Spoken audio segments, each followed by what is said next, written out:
Hey folks, Roland Martin here, Be Woke, Not Vote. Great conversations we have been having. My next guest is someone, here's the deal. So when you hear folks talk about individuals in Hollywood, people always say, oh, they should be quiet, oh, they should be quiet, be quiet.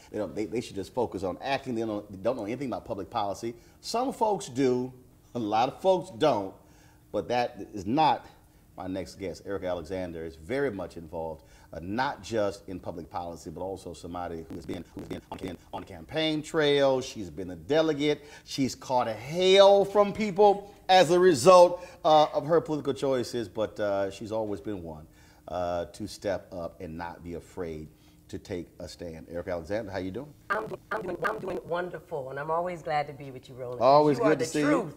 Wherever you are is where it's at. Well, somebody got to give him a little hell. A little bit. So we first met in Denver. We sure did. So it's... I'm glad you remember. No, I remember. Because I remember. So it's 2008. Yes.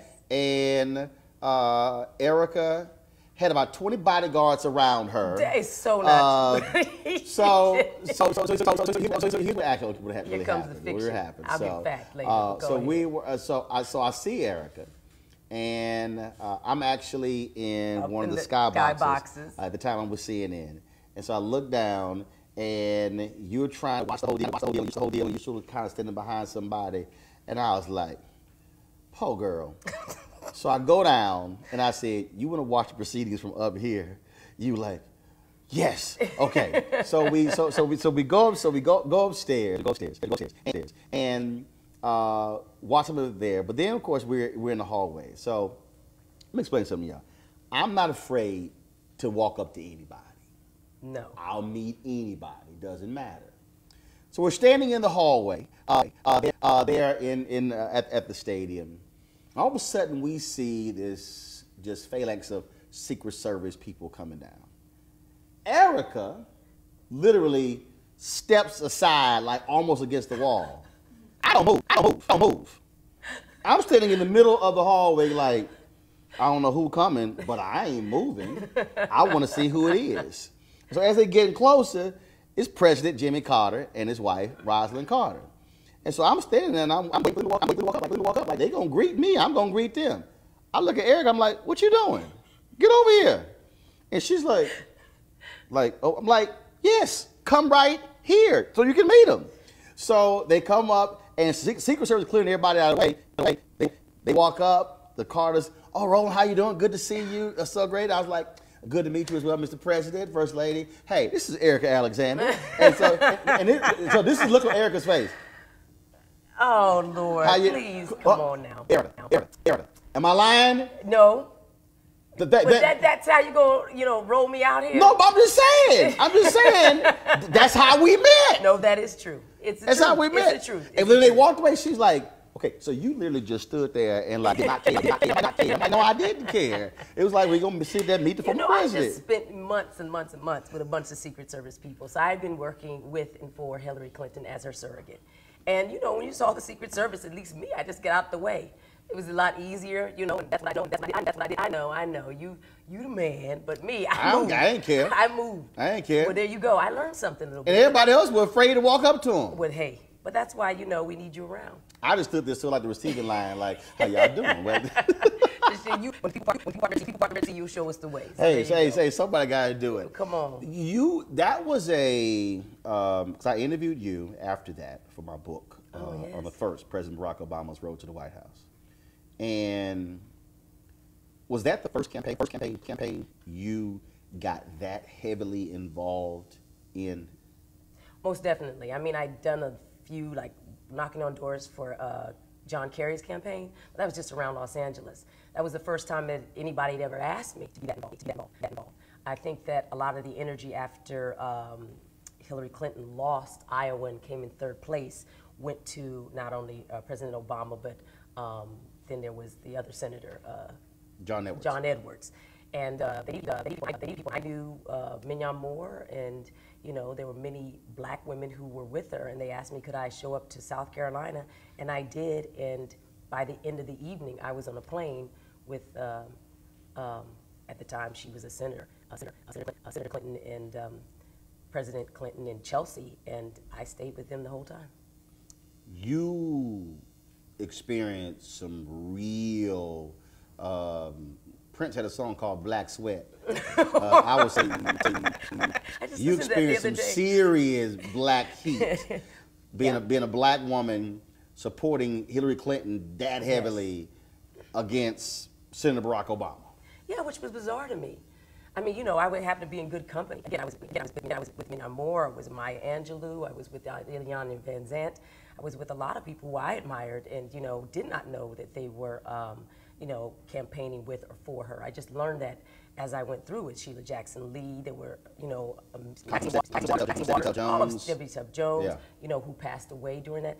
No. I was in very good company. But the thing is, and you have to have the courage of your convictions. I always liked Hillary Clinton. She's a Scorpio. Hey, she October Scorpio or November Scorpio? She's October Scorpio. That's different. See, that's different. Oh, see, I'm November 14th. See, I'm November 19th. So yeah, you see, you close with Sagittarius. Oh, well, go ahead. Come on, don't even try it. See, now I know why I like you, and why also, you probably really true lunatic. But I was okay with it, but it was hard for other people to see me in that, I guess, in their posse. You know what? Here's the weird thing. I'm my father's daughter, and I'm my mother's, daughter. I mean, I'm from Arizona, and most people don't know that. So already I'm off, the reservation of what they think that I should be. But to be for Hillary Clinton and stay there because you thought, I didn't change because he won the Iowa vote. It's just the energy changed. And up until that point, I'd never heard of Senator Obama. I didn't know very much about him. I knew that he'd done a really great speech and that he seemed to have a really great platform that matched hers. And I was a woman. I've been very pro-woman since I was a little girl. I thought the ERA, the amendment, was for me. My name is Erica Rose Alexander. And that's right. And so I've been a feminist, at least in my mind, for a long time. My father was one of the people I think who radicalized me, if there was any sort of radical movement. I love strong men. And strong men tell their daughters and tell women, you need to stand up and do what you need to do and don't back down. So that was make me back down just because other people were going the other way. I thought that we could all be for each other and still win. But that was a naive view. No, I didn't. No, it wasn't naive. No, It worked out. The reason I say man. naive because you caught a lot of hell. I did. I was all right with it though. You know, look, if you're outside the mainstream, and I felt outside the mainstream my whole life, since you can't, no one can push you aside any further. You can just hold your ground and say, listen, you may despise me, you may not understand my choice, but at least you can respect that I stood in it. But did it hurt? Did it hurt to have people who look like you, people who you know, literally question your blackness? Yes, but only a little bit. Because again, I'm from the mountains of Arizona. Both my parents were orphans. I lived in a hotel called Starlight off of Route 66 for the first 11 years of my life. All people have always questioned my blackness. When I came to Philadelphia, it was the most black people I had ever seen in my life. My father was Church of God in Christ preacher, Baptist. Kojic, and then he changed to Lutheran. And he did that because it was the 70s. Yeah, German Lutherans up in the mountains of Arizona. Damn, hold on. He went from Kojic to German Lutherans? Yeah, because he had 6 kids, they had health care. And he made that choice. He looked at it and thought he was basically, an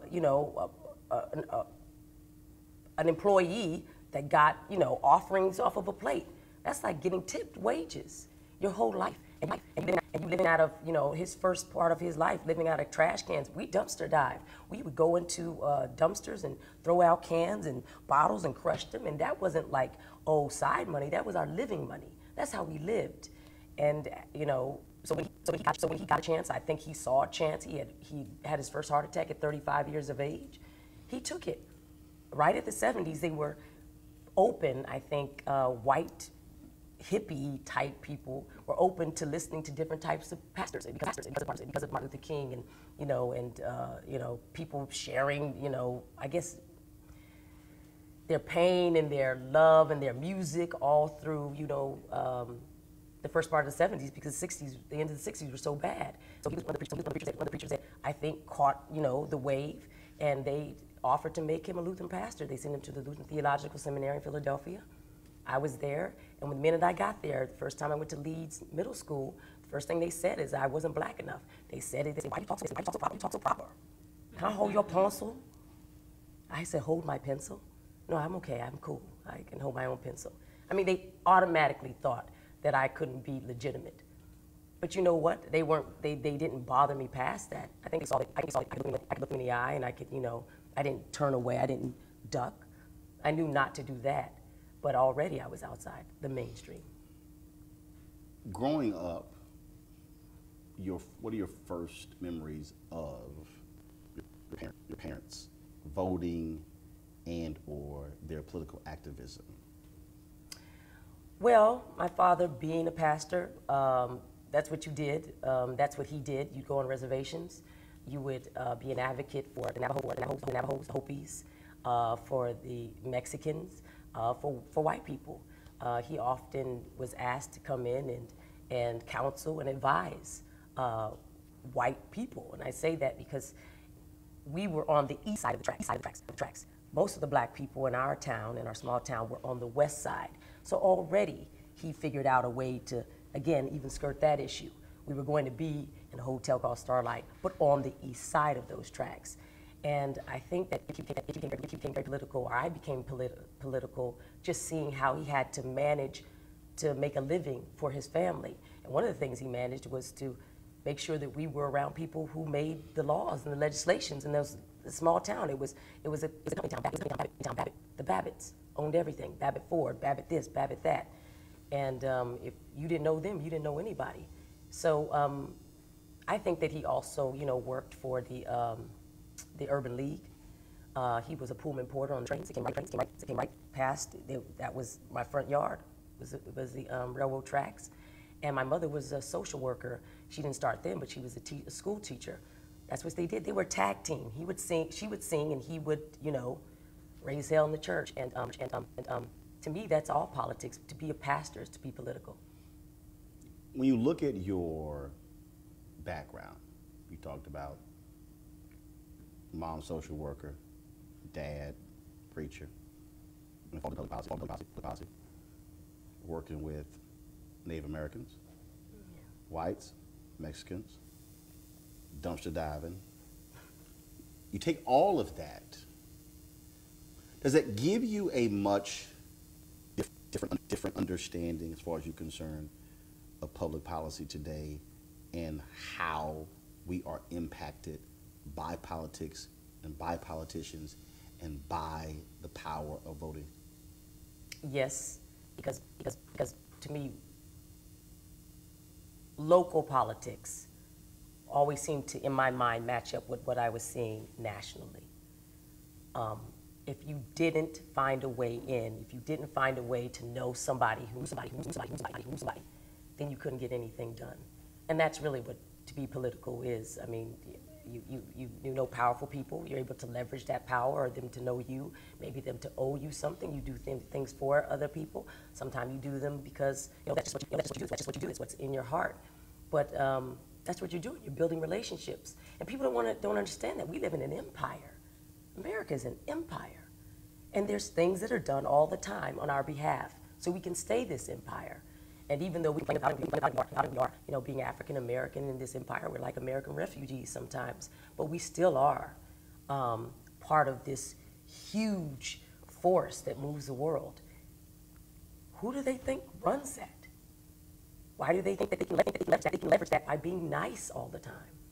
Sometimes you just have to get things done, and it's done really badly sometimes, and sometimes you can get things done and, really feel very patriotic and like, hey, this, isn't it wonderful to be American? But a lot of people hate us. They hate what we've done for the things we've committed as a country.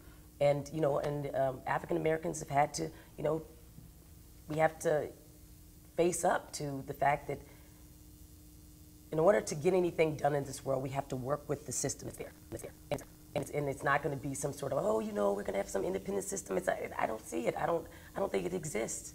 And if it exists, it won't be in my lifetime. So good luck. You work on that. In the meantime, I'll vote. I'll put my little ballot in the box. I'll go and try to do, things for people and hopefully, we can get some movement out here. When you were knocking on doors for Kerry, when you were doing those things for Hillary Clinton, when you went door to door, did you hear people say, "Girl, you wasting your time. This won't solve anything"? Yes. And how'd you respond to it? I usually had some sort of pattern. By that time, I was sort of in it, just rolling off my tongue. I didn't know what I didn't know. I was new to it. I tried to find some common ground. A lot of people I didn't know had probably their life had changed around them, and maybe they were just put off of voting. I can see now, after 2016, how anybody could be put off of voting. Even me, I can't allow myself to be. I haven't earned the right to do that. I would never earn the right to do that, not as an African American. But I see now that life makes you jaded, and it hurts you, and it's painful. And we've had a lot of pain in this country. People were disappointed, and they were saying, no, it's not going to matter. What I didn't like is when young people said it. And I can understand if you've had a really difficult life and you're imagining the whole system's corrupted and why would it work for me? But there were people they were just lazy. And they were just regurgitating the things they had heard on a radio or in the barbershop or something somebody had told them. They hadn't thought about it. That probably was, what also angered me, because what I've never liked is someone who operates from a position of ignorance. Now, the problem when we use the word ignorance, people think that you're calling that person ignorant. It's not the case. So, for instance, even now, I had a guy the other day on Twitter.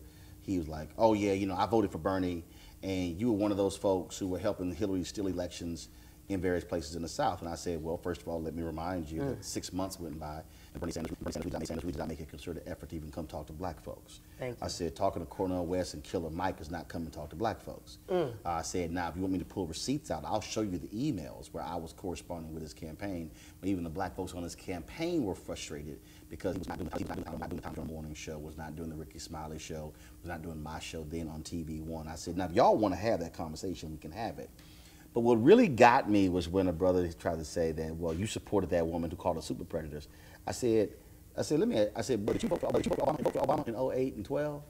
I said, because if you did, you do know you voted for the person who wrote the crime bill that you're talking about. I said, now, if you're going to criticize Hillary Clinton for the super predator comment, then you might want to deal with the person who actually wrote the crime bill in the United States Senate, and his name was Joe Biden. Joe Biden, exactly. Now, I'm not disparaging Joe Biden, but again, if you want to have this debate, don't have a very limited, narrow view. You better go much deeper than that to understand who wrote the bill and who still champions that particular bill that was written. And it's amazing when that happens. It causes people to somehow stop tweeting. Yeah, their mind is made up. Don't confuse them with the facts. That's just it. We're not just in the heart of hearing. We're the heart of thinking right now. I mean, people have no discernment. They don't know how to think. And if you give them a new piece of information, they can't just incorporate that and go, oh. They keep arguing their same nonsense. That's what we're dealing with right here. It's, you know, one of the reasons why I think democracy is in danger is because people don't know how to think. So you can tell them anything. Trump can show up and say anything, and they can just go, oh yeah. You know, he just called you stupid. Did you hear that? But he's for us. Really? You can't argue something like that. You got to keep moving. You got to go find people who can hear you. You got to go find people who are open to it. And there are people who are open to it. And maybe they just haven't, you know, they don't have the habits. They don't have the, you know, they haven't been taught, you know, to show up that morning. Well, one of the things I think is interesting, so there's this fake quote that's been going around where Trump reportedly said, you know, say this and say that, Republicans will believe anything. And they'll believe the lie because they're so clueless, blah, blah, blah. So he actually didn't say that. Well, he actually did. So even though it's a fake quote, he actually has done it. And the thing that gets me is I'll see these folks and I literally go, y'all know he lying. He's straight up, no holds barred. We ain't even got to debate this thing. That's a lie. But you're right. Then I'll get the people who will say, which I'm just confused by this one. I don't like what he had to say. I think it made no sense. But I like that he actually had the courage to say it. That's a dude right now who's walking down the street in LA who is saying all kind of stuff. If any of us walk past that person, we will say, baby, watch out, because he crazy. Yeah. He's saying all kind of stuff. That's literally Trump. But their deal is, but because he has this conviction, they say, well, you know, he speaks his mind. I just sit there and I'm just kind of like, yeah. I'm confused. That's the power of white male power and money. That's really, I mean, black people have said that for years. That we have said that white men, especially white men with money, were afforded all these passes and get out of jail free cards, and and people thought we were not only being paranoid, but but now they see it on display. They see it from their own people. When I say their own people, meaning people who are in their own tax bracket and everything, acting a fool, kowtowing to this man. We saw him sit at a table while everybody basically told and said, "Oh yes, my liege, and this is what I think, and you're such a beautiful man." And we saw these people who have degrees, accomplishments, all these things just pile on. We saw, unfortunately, black preachers show up. And when somebody around that table started to disparage President Obama, they didn't speak up. They didn't say, you know what, I didn't come here for this. I came here for something else. But if you're going to say something about him, then I'm going to defend, myself and my people. And that means, President Obama. I'm going to say something because he's not here to talk about that. But they sat there. We've seen it over and over again. They have this song called "Where Are All the Cowboys?" Where have all the cowboys gone? And I'm like, where have they gone? Did they ever exist? I mean, is that a mirage? I'm in the world of fiction. that's what I do. I'm an actress. I spent 35 years in this business. I've been in the business since I was 14. I was discovered in a basement theater in Philadelphia, a basement called Freedom Theater. And that's what I do. I play for a living. And I look and see that we're in a world that, that it's bizarre where you can't tell the fake from the real. These people are not faking it. That's what they're going to, they're willing to put their whole lives, their family's lives, everything they've accomplished around looking pathetic and weak around a table because this man showed up and told them that, that he was the one and everybody should follow him. He didn't even have a good argument. He's not Martin Luther King. He has no words. He has nothing. He's just rich and white and male. And so people want to see that power on display and then tell us that we're not, that we're crazy. They can't do it anymore. That's the good news. I spent probably the last 2 to 3 years in a significant number of the speeches that I give around the country, trying to put people in a proper state of mind, such as the fact that 2043 we will be a nation that's majority people of color. By 2039, majority of the working class in this country will be people of color, and that a child that is born today will be 25 by 2043. They will be college graduates. They will be entering their first job into the workforce, and I'm trying to get people to think not about the next election, but to think generationally. Mm-hmm. And that's one of the things that how I've been trying to deal with even when you talk about, when you mention the young voters. Because a person who is 20 years old today will be 45. And when I was talking to this college campus, I said, I need y'all to understand that. You're going to be 45. So you're sitting here thinking, okay, I'm 20, I'm going to live life. No. But literally, when this nation switches, when it's 47% white, 53% black, Hispanic, and Asian, I'm like, will we look like South Africa? Will we look like a nation where people call majority, but have little power, little resources, and are frustrated? It's the rebrowning of America. The center cannot hold. The new majority is ascendant, and that's what it is. If you have people who've come from Europe and they've managed all these years, hundreds of years, in an excellent, by, mostly force to take over India, and Africa, and America. They didn't breed enough to hold all that territory. They didn't. It's over, because now everybody's got a gun. They made sure that everybody has a gun. So it's over. And, either you could suck it up and say it is what it is and let me get with it, let me start to speak different languages and understand cultures, but it's changed. So how do we then get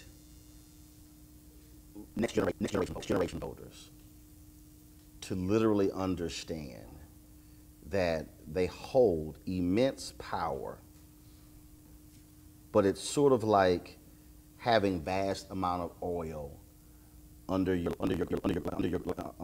your soil, and you have no idea how to even pump it? That to me is the biggest conundrum. Trying to get folks to understand that you pick a number of people that's in your group. There are more millennials than baby boomers. Mm-hmm. But the baby boomers vote every election. Presidential, gubernatorial, congressional, Senate, school board, county, city, you name it. That's what they do because they understand that's where the power lies. Mm-hmm. Well, I think for one thing, baby boomers vote because they know that their parents especially went through World War II and the Vietnam War, and they can remember at least those lessons through even viscerally or osmosis. I think that we have to stop apologizing. We have to start bragging. I think. Explain it. Well, you say stop apologizing. Stop apologizing for what? every time I see I catch television, somebody will pull out some statistic, and a Democratic representative will be there, and they'll go, "Yeah, we do that, but you know what?" And they start sort of, nodding and like saying yes, as opposed to saying, "Actually, no, that's not true," and really correcting people right where they sit, and being ready to correct people. Spending their nights. Listen, not everybody's as smart as you. Let's be real. Let's be real. You are just an amazing, encyclopedia of knowledge, history, and everything. So nobody's, expecting people to do that. But they have to sit there in their truth and say, no, that's actually not true. That's not what we do. And they have to be willing, whether it's CNN, Anderson Cooper, or MSNBC, or Fox, to put these people on blast and say, that's not true. And by the way, this is what we have done. And by the way, this is why you have clean water, because the Democrats did this, or because we did this. And you have to start naming times, and you get it to, after a while, they'll start to regurgitate. It's not talking points, your facts. Well, actually, I was here in LA speaking to a labor union, and my show, Roland Martin Unfiltered, asked me, they were our first underwriter. And so I was speaking to another union. That's exactly what I said. I said, you're operating on the defensive. I said, conservatives have taken unions and literally turned it into a four-letter word. Mm-hmm. I said, and then you say, let's fight. I said, yet you are fighting a whole bunch of people who literally went to college as a result of having a mom or a dad who was actually in a union. I said, how you are fighting is absolutely crazy to me. Because right, for me, and again, I've never identified as a Republican or as a Democrat. I sat on the side of truth. Mm-hmm. I base my point of view on issues. And yes, if you say something crazy, I'm going to say, that's a lie. It's a lie. I'll call you out on it, and I'm not going to apologize for it. No. Yeah. No, I mean, listen, one of the biggest lies, they go around and say, we're the party of Lincoln. Saying that over and over again to these people who are in those red states, that their families actually fought against it, go around talking about, we the party of Lincoln. For real? Since when? And no one challenges that. They allow it. This is our economy. No, it's Obama's. Say that. Defend it. You fought for it. It's right. They did allow them to steal a Supreme Court. They did allow them to tear up the health bill and not take credit for it where credit was due. They kept saying, "Well, it's messed up now." But why are you saying that? It's something that's never been done. That all these presidents, and I saw the apologizing and all this, and the inability to brag. Well, one thing that black people know how to do, and it's because is the whole rapper hip hop, is they brag. They brag a lot about stuff that they haven't even accomplished. They just talking about it. Here they have accomplished it. They got receipts, they got everything, and they can't brag about that. They can't show up and say this is what it is, and yes, we did that. Well, then yeah, you deserve to. Let's talk about that with the Affordable Care Act, because the reality is, when Obama was president, when they would say a majority of Americans oppose the Affordable Care Act, that was because there was a significant percentage of people who were in that group who felt it should have been even tougher. So what they did is they combined the people who felt that it wasn't, who believed in single payer, with the people who absolutely opposed it, to then present this large number saying a majority of Americans oppose the Affordable Care Act. When if you actually went deeper than mustard on a hot dog, you'd have realized that you got to separate those who absolutely were against it from those who said, no, I wanted it to be even tougher or stronger. Right. But by combining the two, you gave the impression that, oh no, majority of Americans absolutely can't stand it. And then of course, when Trump wins, all those broke ass folks, especially there were a lot of broke white folks. There were a lot of broke white folks in Kentucky who were like, Affordable Care Act. But then there were the same people who said, no, it was saying, I'm sorry.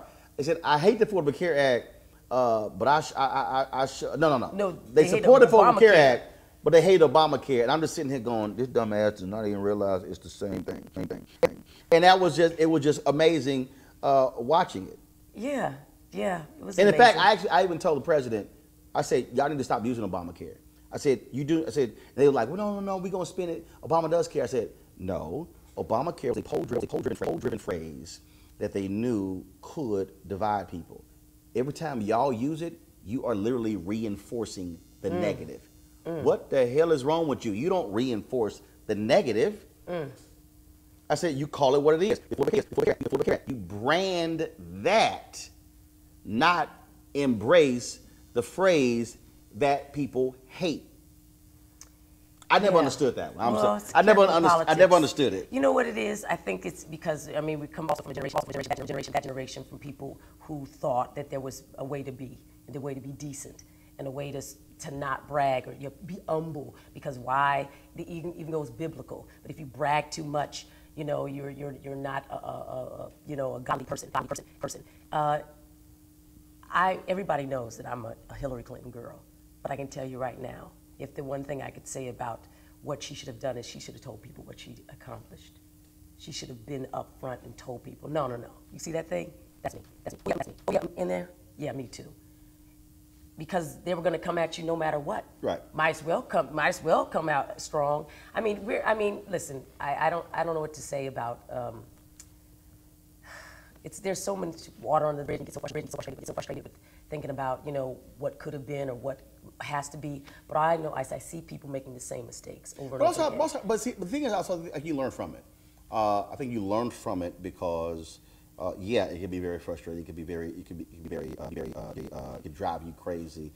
But the reality is there will be another election. There will be something else. And so if you don't learn from it, then you're doomed to repeat the exact same mistake. Definitely. And that's one of the things that I find to be very interesting.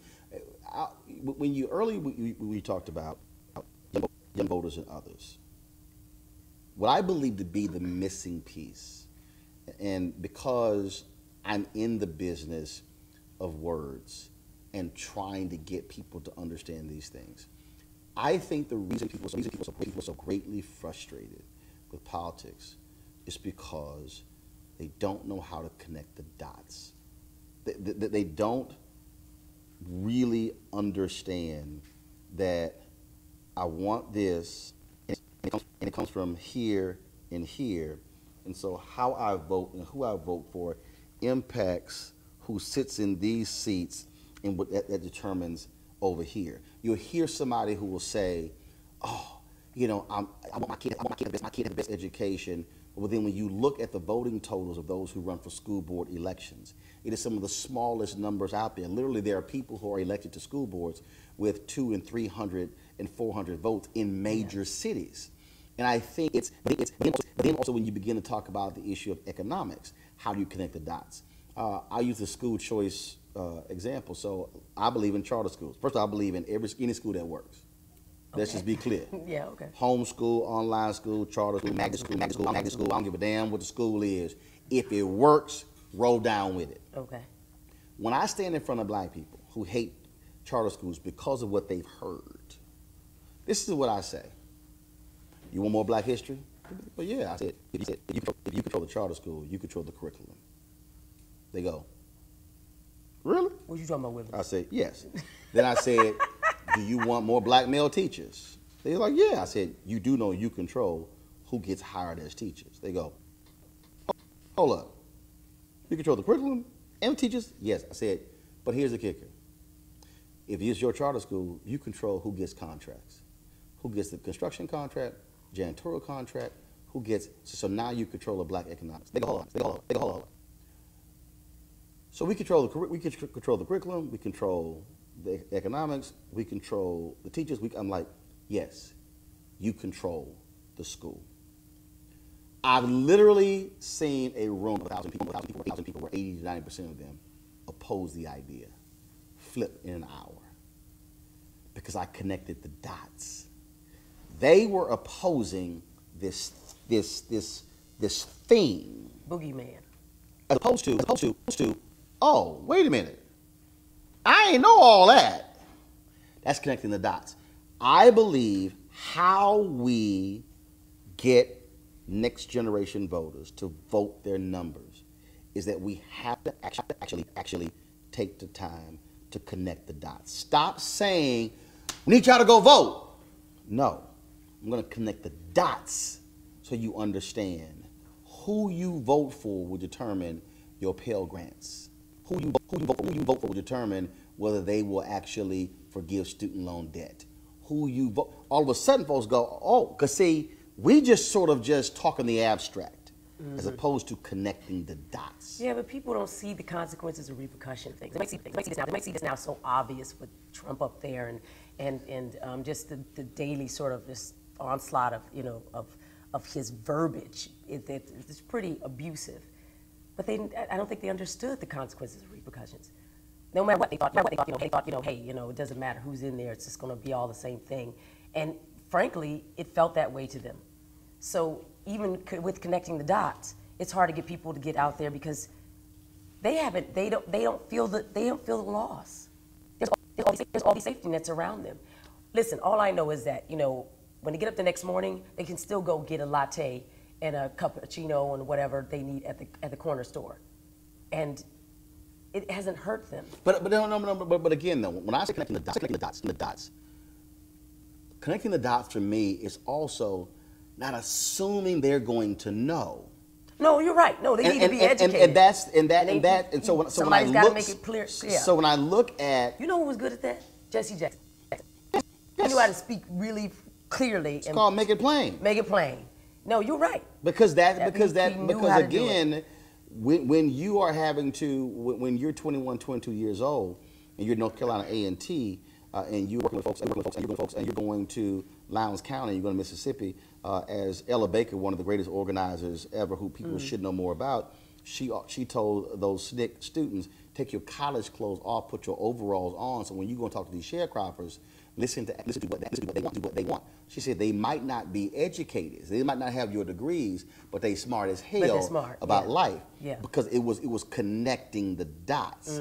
I think what has happened is, I believe that we have access to so much information, and we have people who have so much book knowledge that what we have to do is connect the dots to say, you might think that person over there has no impact to what you do over here, but no, let me show you how, and then I've seen it where somebody goes, whoa, are you serious? Yeah. Yes. And that to me, so campaigns have become about slogans and phrases and television ads as opposed to the connecting of the dots. That to me is how I think we'll be able to get young voters and others to realize the power of that vote. I was on a lot of HBCU campus, especially in 2008. The thing that worried me, and by the way, I was doing a lot of connecting the dots. I learned, especially because I was defending not only myself, but even a person that they didn't even want to hear. I had to connect the dots and to really talk to them about what was important to them. But many young women came up to me and said, "Could you tell my boyfriend or their father that I can vote and that it's okay?" Now these girls that came up to me were in college, but they wanted me to convince their father or their boyfriend that it was okay for them to vote. Why? Because the church had told them that the woman should run the household. I don't know how I connect the dots with somebody who's sitting up there getting a degree and has access to everything, Google on, but she's asking me to see if I can get permission for her. But see, I think, that's I'm like, but you just said, you know what's going on. No, but you said the key phrase. See, again, you said they have access to Google. If I don't know what to search for, it doesn't matter. How do you search for freedom, brother? No. That's what I'm saying.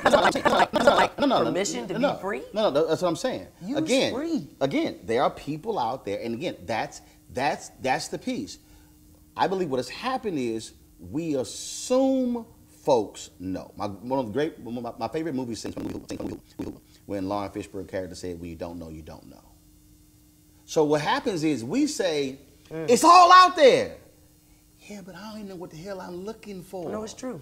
And so I think we have to take the information drivers, take folks with these different platforms and say, what are you doing with it? How are you leading the people to the right information as opposed to just throwing something out there? That's why when I have my show, if a guest comes on and says something that's a lie, I stop them immediately, because what I can't have is if Erica is watching and I allow the conversation to keep going for 6-7 minutes, you are going, well, bro, say nothing. So that person must have been correct. And then it's like, okay, well, we'll do a fact check tomorrow. No. I'm going to say, hold up. I'm going to let you finish, but I ain't going to let you lie like that. And then they call you a bully. They get mad. But see, the problem, the reason you don't see that a lot on cable news is because, let's just be real honest, most of those people who are hosts don't have the information. No, thank you. They can't fact check in real time. Absolutely not. And you know what's the same? They have a little thing here. They have a bunch of producers back there who could just feed it to them. Why not? Because most of those producers don't know the information. Well, that's what I'm saying. So you got a host and producers who don't know. No. So they got to go Google something. I'm not talking about what's there. I'm saying they could have that. Oh, they could. Professionals back well, how about just read the damn book or have a series of books and be prepared with the information before they even go out there? No, but that'd be nice. That's also what happens. Hey, that would be nice. Look, it's a rough ride out there. There's no doubt about it. I don't know what to say about all I know is that most people are confused. And if you lead them to the truth, they're not going to have nothing to say whether you tell them the truth or not, because they don't know how to think. Midterms are coming up, and of course you have 2020 presidential election. If you talked about knocking on doors, you talked about being on HBCU campuses. Somebody came up to you, young woman, young man, somebody your age, somebody 20 years older. It ain't like that. Baby, I hear you. But I just don't think this thing makes any sense whatsoever. I think it has no impact. I think it will do nothing for my life. I just want to go on about my business and try to live my life. You got 30 seconds to explain to them why them voting, why them registering, why them voting matters. So all you got is 30 seconds. What do you tell them? I say I ain't got enough time. You got to vote like your life depends upon it, because it does. I mean, if you like the way that's what's going on around you, and that's the way it is, then fine. But I said, if that's how it is, then sit it out. But whatever happens, then you own it. And if you own it, then you can't complain about it. That's what I tell them. That was 19 seconds. Well, listen, I don't know. I mean, you know what?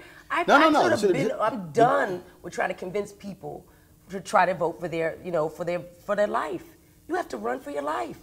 I'm gonna go try to get people who are open to it and lead them, because I don't know. I think maybe what's happened to me is that I got a little sort of I got armor on, and when I see somebody who's still being belligerent and doesn't show up and I was like, but it's all you have to do. You can turn on that television. You can literally go and look at that game and make sure that you have that jersey on and show up and get that ticket and make sure you get on time with the right amount of beer and you can't go and show up and vote 30 minutes or an hour after day. I don't know what to say to you. All I know is that they're going to run it. You either going to help run it or they're going to run it for you. That's what you tell them.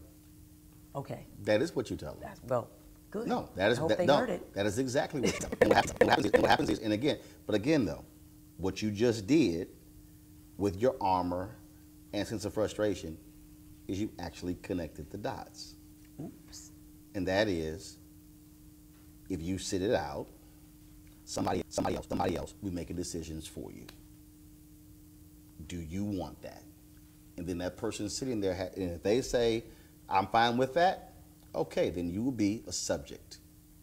You be subjected. It's true. To somebody else's will. Or you can say, no, I'm going to wield this. And then what I'm going to do is, I'm going to call 5 other people. Then I'm going to ask those 5 to call 5. And now I'm looking at 25 folks. Then I'm going to ask those 25 to call 5. Because I think what happens is, and this is what I mean by connecting the dots. The average person walks around, just like the sisters you talked about, who don't feel empowered because they say, I don't have it. Somebody has to turn their light switch on. And it might be real difficult. They might not understand it. But the reason why I don't run from that conversation is because while I might be convincing that hard-headed person what it is, there's somebody else who's listening. That's true. I'm not even talking to. That is true. And if they get it, and it goes, yeah. I'm good.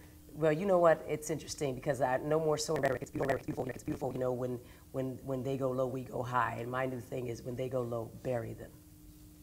Oh, that's all. I'll see you on the other side of that. Bury them. My deal is cut off their oxygen.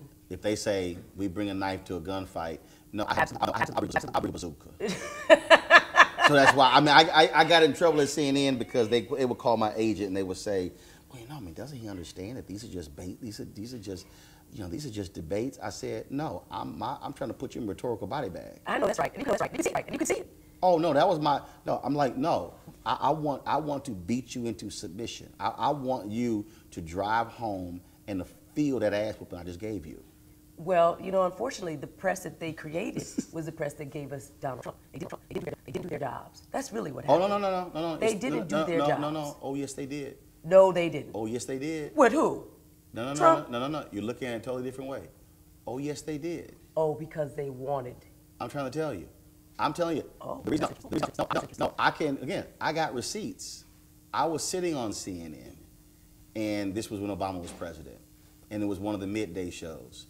And I said on the air, I said, whenever Donald Trump comes on this network, we should run a crawl at the bottom saying, this is for entertainment purposes only. I got an email from Ken Jouts, the executive vice president for CNN, who is still there. Wow. As executive vice president, saying not to criticize Donald Trump when he comes on our air. Wow. I said then, hell no. And in fact, when he came on Piers Morgan's show that night, I was tweeting, blasting him like, is this the only damn CEO we can find? The reality is, national media has been in bed with Donald Trump for 30 years. Okay. They kept interviewing him. They would go on his plane. Okay. They would go to I was there. I went to Stephanie Katubi, who was a booker, and I said, why in the hell does Wolf interview Donald Trump every damn 3 months? I said, when there are other real CEOs we can interview. Oh, but every time this was the answer. Every time we do it, we get great ratings. Now you understand why they were showing the empty podiums at his rallies. Because, Munde said it, Trump may not be good for America, but he's great for CBS. Donald Trump drives, they knew the reality show would be like this every day. For them, Hillary Clinton would have been boring. They knew. Chaos would reign every day. That's why. Are you trying to ask people to vote? No. Here's why. Yes, because what I'm trying to get people to do is to understand that how you defeat that nonsense is not staying your ass at home. That's you defeat that when you put your vote with somebody else or somebody else's, and then take it back. Because our history shows when people care enough. And to take it back. If you want to say take my country back, yeah, I want these folks to take our country back from these crazy folks who somehow believe that makes sense. And that's why when we talk about be woke and vote, I want us to be woke. Yeah, no. I want us to stay the hell awake. Please. And then if you got to go take a nap, fine, have somebody else who's awake on guard duty, like in the military, while you go take a nap, and then come back and get on that wall and make sure you're awake, because again, they want us to be asleep. They want young voters. They want African Americans. They want Latinos. They want women. They want marginalized groups historically to be asleep because the demographic numbers in America are changing before our very eyes, and they can't handle the shift. But as long as we are asleep, that they can maintain that power. If you're woke and then you're awake, then they see how they're gonna lose that power real quick. Well, I hope they not forget hope. I'm done with hope. Fuck hope. Fight. As my frat brother Vertner Woodson Tandy said, we'll fight until hell is over, and then we'll fight on the ice. I know that's right. All right, Erica, I appreciate it. Roland Martin. Thanks a bunch. Thank you. All right. Thanks for always being there. You want to check out Roland Martin Unfiltered? YouTube.com/Roland. Subscribe to our YouTube channel. There's only one daily digital show out here that keeps it black and keep it real. It's Roland Martin Unfiltered. See that name right there? Roland Martin Unfiltered. Like, share, and subscribe to our YouTube channel. That's youtube.com/RolandSMartin. And don't forget to turn on your notifications so when we go live, you'll know it.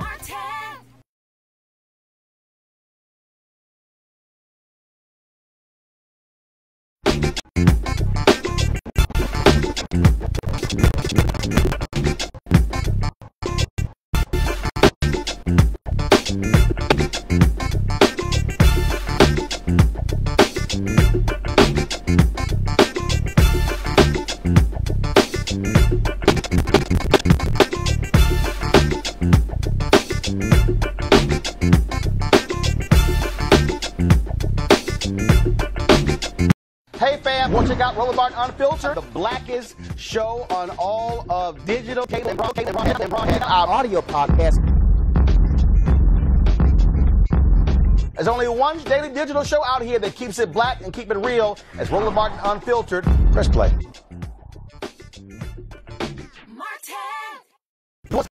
You want Roland Martin Unfiltered? Be sure to join our Bring the Funk fan club. Every dollar that you give to us supports our daily digital show. There's only one daily digital show out here that keeps it black and keep it real. It's Roland Martin Unfiltered. Support the Roland Martin Unfiltered daily digital show by going to RolandMartinUnfiltered.com. Our goal is to get 20,000 of our fans contributing $50 each for the whole year. You can make this possible. RolandMartinUnfiltered.com.